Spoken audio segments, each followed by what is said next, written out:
नमस्कार, मैं Chandrabhan Prajapati, lecturer mechanical engineering, government polytechnic Bargarh Chitrakoot. एक बार पुनः आप सभी का कम्युनिकेशन स्किल सेकंड के इस दूसरे एमसीक्यू सेशन में हार्दिक स्वागत एवं अभिनंदन करता हूं। तो आइए पिछले वीडियो से आगे हम कंटिन्यू करेंगे और प्री पोजीशन की हम बात कर रहे थे कि कहां पर प्रयोग करना चाहिए, तो उसके आधार पर हम एमसीक्यू देख रहे थे। तो आइए हम आज कुछ ऐसे वर्ब्स और नाउन की बात करते हैं जो एक सर्टन उसको नियम को फॉलो करते हैं। तो ऐसे प्रीपोजिशंस की बात करेंगे, some prepositions which follow certain verbs and nouns. तो कुछ ऐसे प्रीपोजिशंस होते हैं जो एक निश्चित वर्ब्स या नाउन के साथ ही आते हैं। तो आज हम कुछ ऐसे उदाहरण देखेंगे। तो आइए शुरुआत करते हैं। पहला है कैन वी डिपेंड खाली जगह हिम। डिपेंड माने होता है निर्भर करना, तो इसके साथ जनरली क्या आता है ऑन। तो can we depend on him. तो आप चार ऑप्शन आपके पास दिए हैं, ऑन आप इसमें लिख देना है। दूसरा है माई ब्रदर कांग्रेचुलेटेड मी, खाली जगह माई सक्सेस इन द एग्जाम। तो कांग्रेचुलेट मीन्स होता है किसी को बधाई देना, सक्सेस मीन्स सफलता। तो my brother congratulated me on my success in the exam. तो ऑन इसमें क्या होगा, सही ऑप्शन होगा ए नंबर का। कैन आई रिलाई, रिलाई माने होता है किसी पर डिपेंड रहना, खाली जगह व्हाट यू से, क्या मैं तुम पर विश्वास कर सकता हूँ, जो व्हाट यू से जो तुम कहते हो। तो कैन आई रिलाई, रिलाई खाली जगह तो ऑन आएगा, can I rely on what you से। तो इसमें आपने देखा जो कुछ सर्टन वर्ब्स या कुछ नाउन्स हैं जो एक निश्चित प्रीपोजिशंस को ही फॉलो करती हैं, वो आप इस समय देख रहे हैं। तो उसके बाद देखिए वी एग्री, एग्री मीन्स होता है सहमत होना, खाली जगह योर प्रपोजल। तो we agree to your proposal, agree के साथ क्या आएगा टू, TO2, ये ध्यान रखिएगा। तो ये इस तरीके कभी भी हो सेंटेंस आपका बदल सकता है, चेंज हो सकता है, लेकिन यही आई एग्री हो सकता है, वी एग्री, लेकिन उसके बाद क्या है टू योर प्रपोजल, टू आएगा। उसके बाद दिस हाउस बिलोंग्स, तो जो बिलोंग शब्द होता है मतलब किसी से संबंधित है, बिलोंग का मतलब होता है। दिस हाउस बिलोंग्स के बाद हमेशा टू आता है, तो this house belongs to his father. तो ये सही ऑप्शन होगा आपका टू। प्लीज़ लिसन खाली जगह मी केयरफुली, लिसन मीन्स होता है सुनना, इसके साथ भी जनरली क्या फॉलो करता है टू। तो please listen to me carefully, कृपया मुझे ध्यानपूर्वक सुनिए। आई ऑब्जेक्ट खाली जगह योर प्रपोजल, तो I object to your proposal, तो इसमें भी क्या आएगा टू। जैसे एग्री के साथ आ रहा था वैसे I object to your proposal. तो योर प्रपोजल देखिए उसमें था, इसमें भी आपका योर प्रपोजल, तो इसमें I object to your proposal. He prefers coffee to tea, तो इसमें ज़रूर आप कंफ्यूज मत होइएगा, इस तरीके की छवि हो जैसे टी टू कॉफ़ी या कॉफ़ी टू टी या कुछ भी अगर आ जाए तो इसमें हमेशा टू आता है। तो he prefers coffee to tea, ये इंपॉर्टेंट है, इस तरीके की ज़रूर परीक्षाओं में पूछे जाते हैं। He prefers coffee over tea या he prefers coffee of tea या ऑन टी, ये सब नहीं करना, he prefers coffee to tea. तो हमेशा टू के द्वारा इसमें कोरिलेशन आपको दर्शाना है।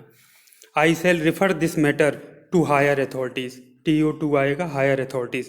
अगर आप इस तरीके के MCQs की कई बार प्रैक्टिस करेंगे, इनको बार बार देखेंगे, तो अपने आप आपको एक माइंड में बैठ जाएगा, और फिर जब भी आपको इस तरीके के शब्द या इस तरीके की वर्ब हैं या नाउन है आपको दिखेंगे तो अपने आप माइंड में आपके आएगा कि इसके साथ तो ये वाला प्रीपोजिशन आएगा। तो I shall refer this matter to higher authorities, तो इसमें सही ऑप्शन है सी आपका to.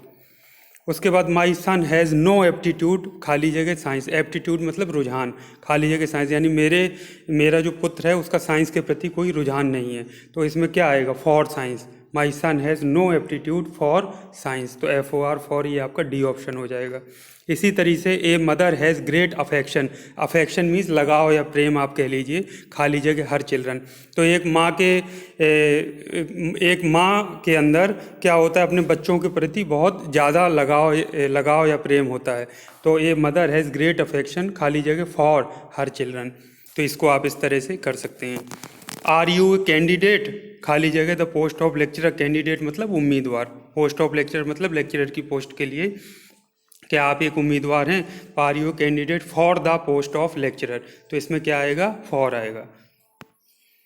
I have no desire, desire means होता है इच्छा करना या इच्छा होना, एनीथिंग मतलब मेरे अंदर किसी भी चीज़ की इच्छा नहीं है। तो I have no desire for anything, FOR for आ जाएगा इसमें सही ऑप्शन। इसके बाद देखिए he has no taste, taste मतलब स्वाद, खाली जगह आर्ट, स्वाद या आप उसको दूसरे तरह से भी कह सकते हैं, कोई मतलब जानकारी ना किसी चीज़ की, वो होना, किसी चीज़ का मतलब वो आभास ना होना।